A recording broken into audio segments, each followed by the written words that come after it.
Now that Joe Biden is our president-elect, some progressive activists and politicians who supported him want to make sure he includes people in his administration who represent their interests.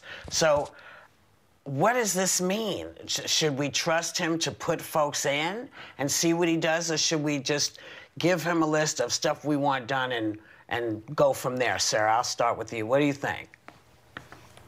Well, Biden's at the top of the ticket, so it is up to him. That's what he was voted to do. And I think a lot of people who voted for him wouldn't have necessarily voted for a Bernie Sanders. So it was his more moderate views that I think secured a lot of that victory.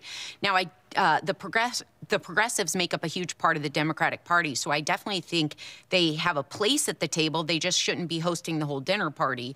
I like the idea of them pulling some of his ideas. I think there's a place for them to contribute. One of them is working wages. We saw in Florida that the state went Republican, but on that same ballot, they voted through a $15 minimum wage by 2026, I think it was. So it shows that the party of the working class needs to speak to those working class people that are sometimes voting Republican. I also think student loan forgiveness is an area where we can all get on the same page. But I think there's always a place for people. Biden and Harris are showing right now that they're appointing people with diversity. And I think that there's a space for ideological diversity as well. They spoke a little bit about even having maybe Republicans in the cabinet.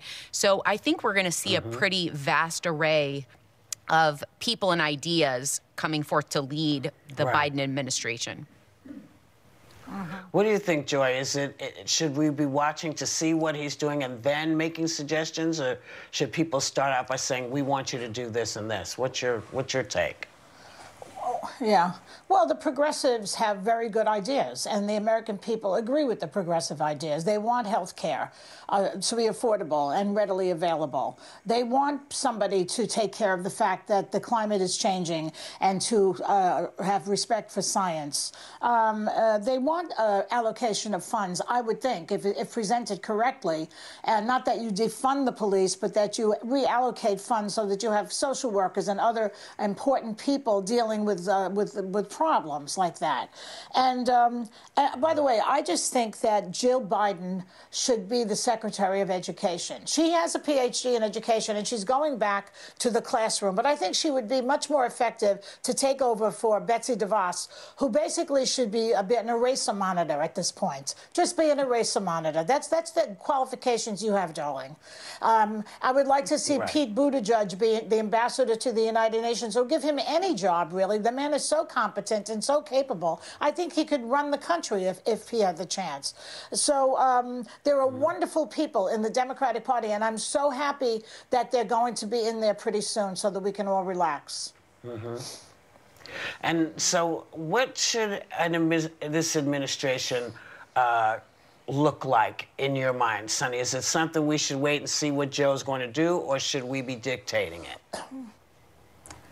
Well, you know, I certainly think that it should reflect not only the composition of our country in terms of diversity, but it also has to reflect the voters' values. And I agree with Joy in that, you know, if you look at this election, progressive incumbents in swing districts overwhelmingly won re-election. Every incumbent that supported Medicare for All and co-sponsored Medicare for All in a swing district kept their seat. And also these progressive people, you know, that are calling them progressive ideas or socialist ideas, those ideas won convincing victories across the country, including in purple and red states. Voters in Florida, as Sarah mentioned, passed a $15 an hour minimum wage. 4 states legalized marijuana.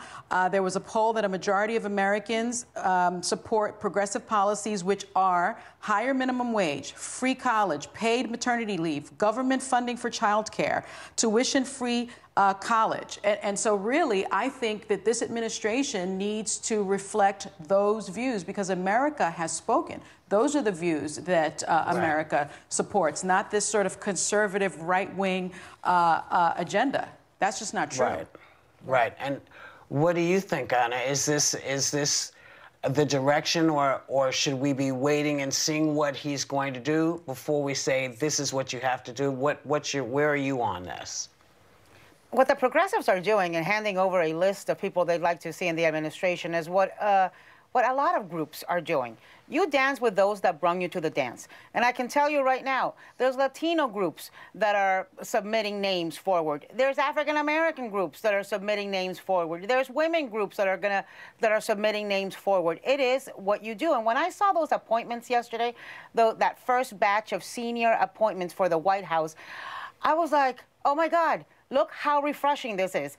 A whole slate of appointments, and there's not a relative amongst them. There's not an in-law amongst them. There's not a white supremacist amongst them. There was an African-American. There was a Dominican woman. There was Julie Rodriguez, the granddaughter of, you know, Cesar Chavez. Nobody under federal investigation. Nobody that's, you know, facing a potential indictment.